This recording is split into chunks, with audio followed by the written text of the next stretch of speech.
Now for today's quick shot of Sips, Suds, and Smokes. Hello and welcome to this Quick Shot Sips episode where everything good in life is worth discussing. I am one of your hosts, Made Man Bob, and joining me for this episode are Made Man Maury. Good morning, Bob. Basement's looking lovely today. Isn't it damp and nice? It's awesome. It's delicious. And good old gal Denise. Good morning, everyone. It's a pleasure to be here today. Do you like the basement? Isn't it nice? I love the basement. It's just moderately creepy, but oh so fun and damp. Am I the first woman to be in the basement, Bob? The only one that the cops can find. And Made Man Brian. Good morning, everyone. How y'all doing? This is a quick shot episode that's featuring products from the J. Henry & Son Distillery, and here's what we're going to be tasting and discussing on this episode. J. Henry & Son Straight Bourbon, J. Henry & Son Straight Bourbon finished in Cognac barrels, J. Henry & Son's Straight Bourbon Cask Strength. So why don't we have Maury give us a little background about the distillery and tell us about our first whiskey. Thank you, Bob. J. Henry & Sons is a bourbon made using grains grown on the family farm in Dane, Wisconsin. They currently grow red heirloom corn that makes up the bulk of their mash bill, and that's about 60%, as well as rye and wheat. The ingredients are mashed and distilled for them at the 45th Parallel Distillery in Madison, Wisconsin. The new distillate is Excellent. The new distillate is filled into full-size barrels and aged on-site at the farm in an old repurposed dairy barn that now serves as their rickhouse. There's no climate control in the barn, and the whiskey is allowed to mature for 5 years before it's bottled. I think that's a much better use for a dairy barn to storing liquor than storing milk. I'm lactose intolerant, and I'm like that salt creature on Star Trek. I pretty much survive on alcohol at this point, so I can suck it right out of your liver from here. Thank you for that. That's a little too much information. Bottling takes place at the Yahara Bay Distillery in Madison, Wisconsin. So we did a little further research, and we believe the mash bill to be 60% corn, and that's, again, red heirloom corn, which has larger kernels and thought to have more sugar. Yeah, it was developed at the University of Wisconsin back in the 30s or something along those lines. 13% wheat, 13% malted barley, and 13% rye. It's unclear where the barley's coming from, but they apparently grow their own wheat and rye. From a farm, I'm guessing. Which farm? I don't know. So, I tried the straight bourbon whiskey, and let me tell you a little bit about it. This is batch 29. It clocks in at 46% ABV. I think it's got a very nice color. It's amber to copper in color. It's got a lot of corn on the nose. I find the nose to be really corn dominated. On the palate, it's a light whiskey. It's not very complex, but it is well made. There's nothing offensive about it. It really is very nice on the palate. It does have a relatively short finish. A nice first effort for them. I like where it's going. It's very well made. Denise, what do you think about it? I would agree. I think that the corn definitely comes through. I think it's a little sweet. I think that, I'd like to describe it as having a caramel corn sort of flavor, but with not a lot of caramel. I agree. It's not offensive. It's pleasant. And I enjoy it. That's just like your opinion, man. Dude. That was uncalled for. It's my job. I'm like Fred from the Stern Show.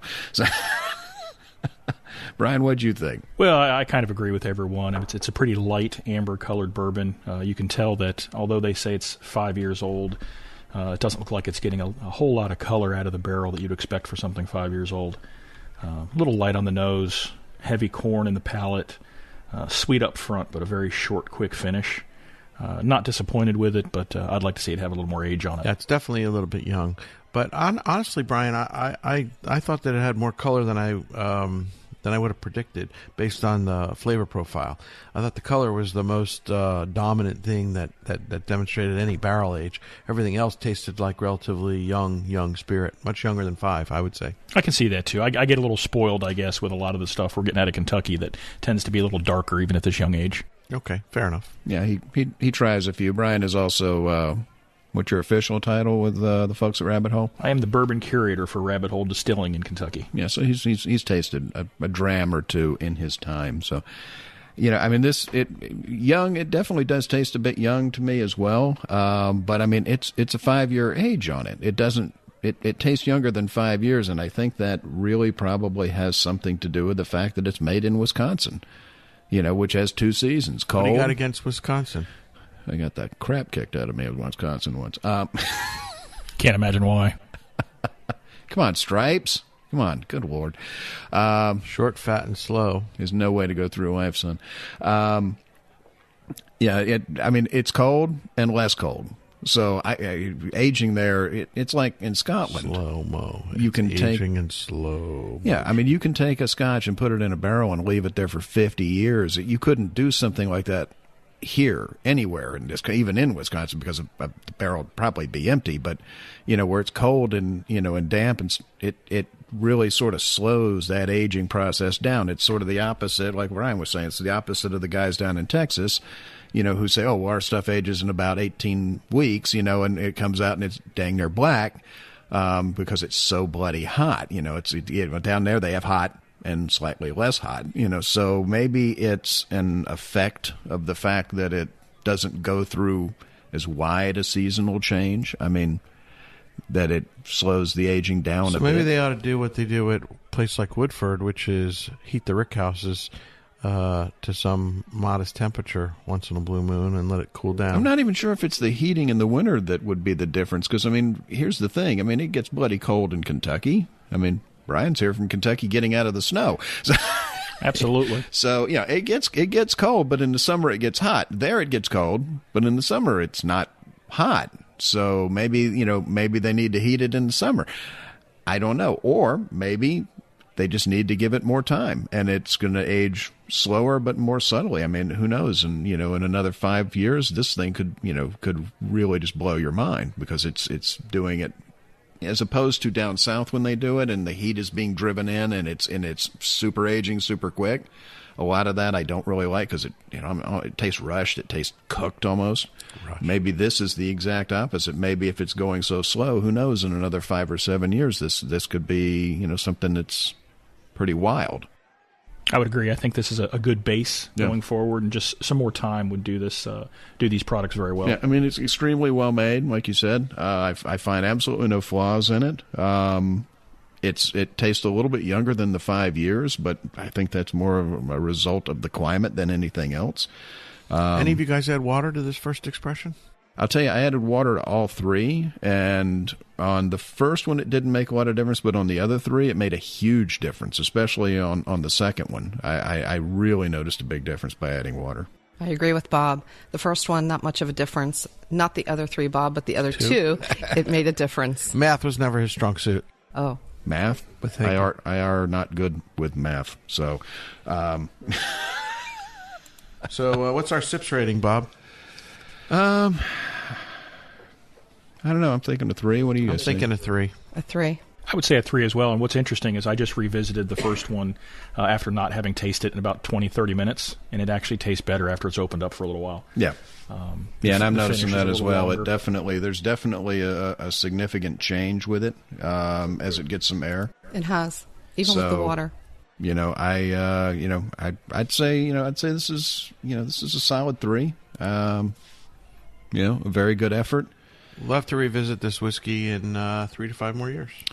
I'd love to revisit this in about 3 to 4 weeks now that we've taken some out and let the bottle sit for a while and see, how much different it's going to be just getting from that little bit of air. So I'd say, we've got a 3 on that one. And I think we're going to be back and we're going to talk about a couple others. Guys, 2018 is here, and let's make it the year of the better you. Hims is your one-stop shop for hair loss prevention, skincare, and sexual wellness. Now, getting older happens to all of us, but it affects us in different ways.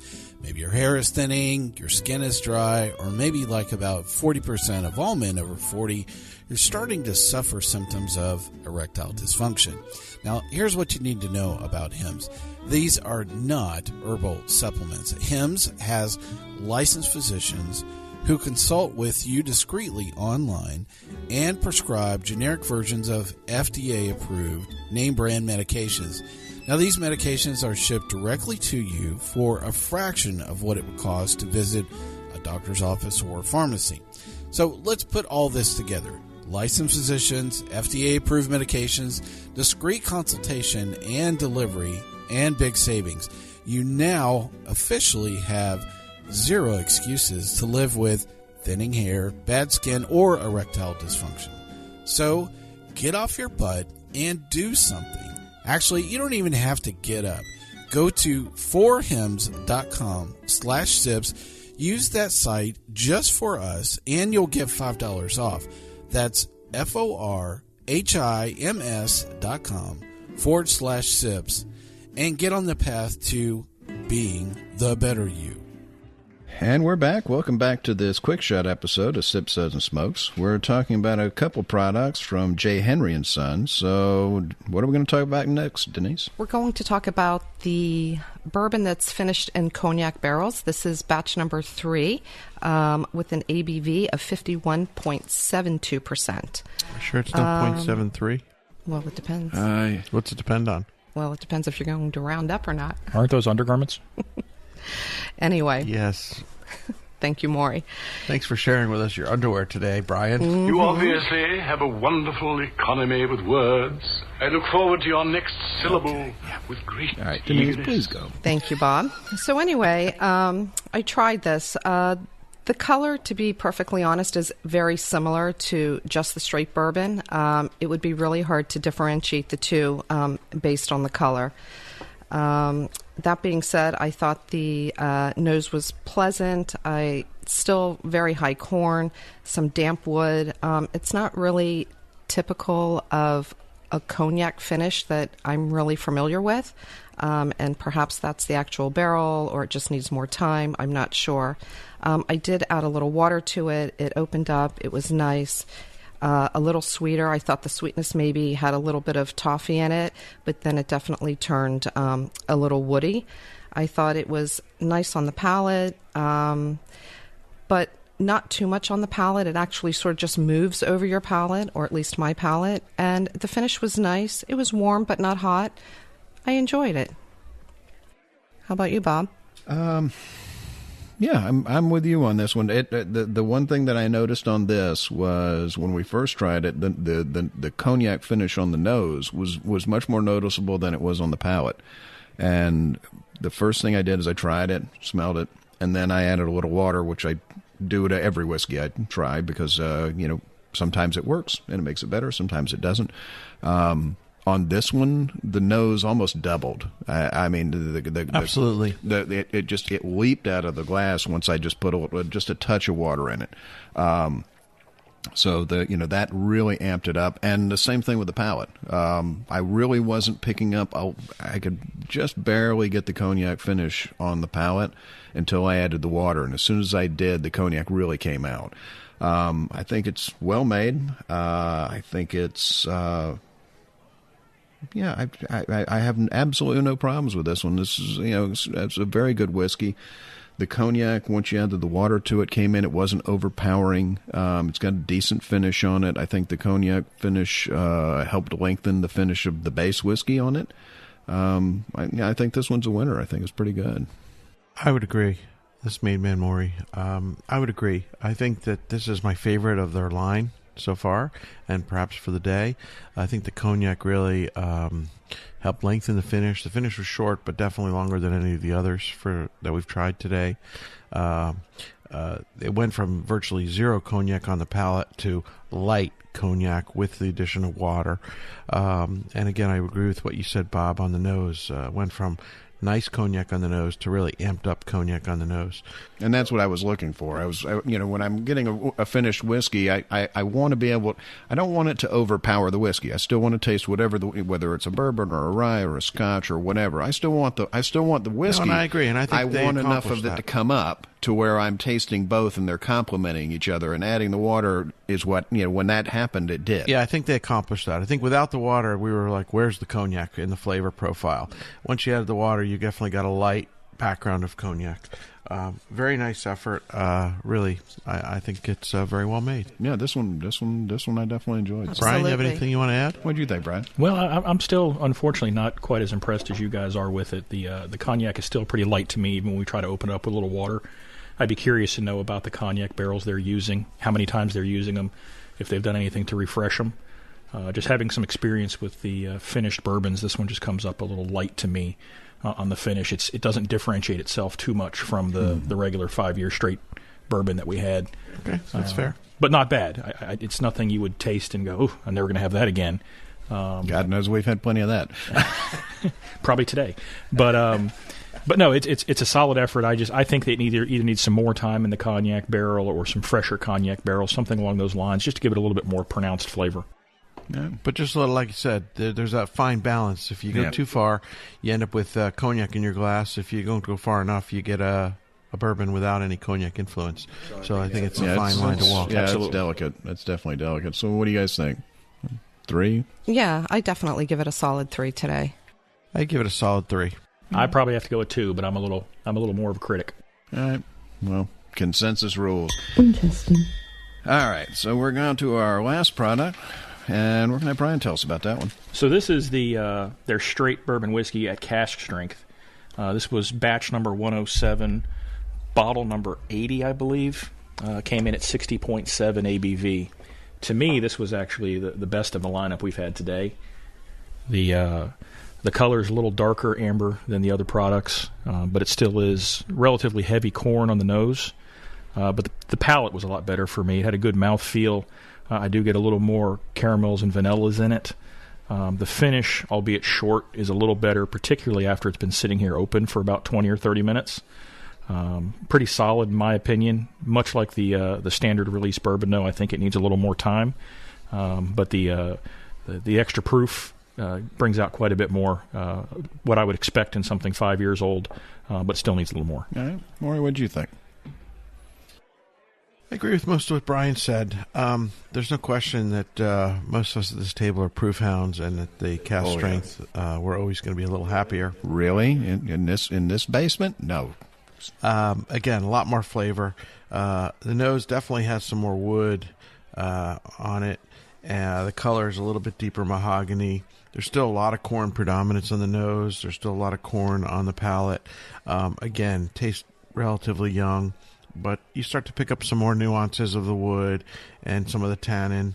I found the finish surprisingly short.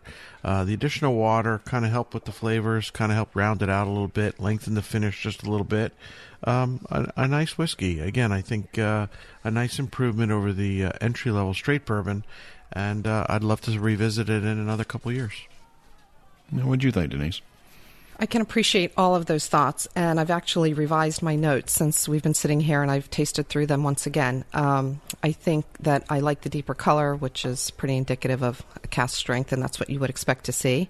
I agree completely with Maury, and you still get a lot of corn, but I love that damp wood flavor profile, and that starts to come through, and I'm not quite sure if it's just the air or the water that we've added, but I like it, and I enjoy it. It's fuller bodied, obviously, than the other two. It has a nicer mouthfeel. I don't know that I would call it a surprisingly short finish, but it has, to me, a decent finish. It's not a long finish. It's not too short, but it's a decent finish. I thought you were the one that said it went it. right past and finished. That was abruptly. the cognac that I said it sort of just sorry. passed through my palate. But the cask strength, actually, I thought had a decent finish. I would like a little bit longer finish, but it definitely wasn't too short. And that was after the second tasting. So I found with no water on the first tasting, the finish was incredibly short. and that may have been true. But now that we've added the water and it's gotten a little more air, I like the finish. Yeah, with time and a touch of water, this one, like all three of them, is really, You're really welcome. improved. So that's the one thing I really take away from it. It again, well made, You know what I'd love to do with these whiskeys? There is a little gizmo out there called the Venturi, and they make one for whiskey. It'd be interesting to compare some of these whiskeys with and without the Venturi and see how much benefit we could get from adding a bunch of air, which essentially speeds time in the glass. Because these whiskeys, more than many things we've tried that are more mature, seem to have really benefited from air and glass time. Well, air is something you're full of, so you should be good at that. So are you going to share this episode with the Venturi people to see if they'll send you one? I have one. Oh, well, why didn't you bring it today? No, aren't I special? So, all right, so what does everybody think on this one? I'll go first. This is Brian. I'll give it a solid 3. If I was going to spend my money on one of these 3 bottles, this would be the one I buy. I'll go next, and this is Denise. So I would agree with Brian, and since it's the last of the trio today, although I would love to hear the orgasmic 5-sip sound clip, unfortunately, I would definitely give it a solid 3. Maury? I'm good with a 3. All right. Well, I'd say 3 it is. Interesting. Well, that's all the time we have today. This has been a quick shot episode discussing these products from J. Henry & Sons. We hope you enjoyed this episode, and we remind you can catch more of our episodes online, including our regular weekly show that comes out every Friday. So thanks for listening, and for Sips, Suds, and Smokes, this is Made Man Bob reminding you that life is too short to drink bad whiskey. This has been a One Tan Hand production of Sips, Suds, and Smokes, a program devoted to the appreciation of some of the finer slices of life. From the Dude in the Basement Studios, your hosts, the Good Old Boys, will see you all next time.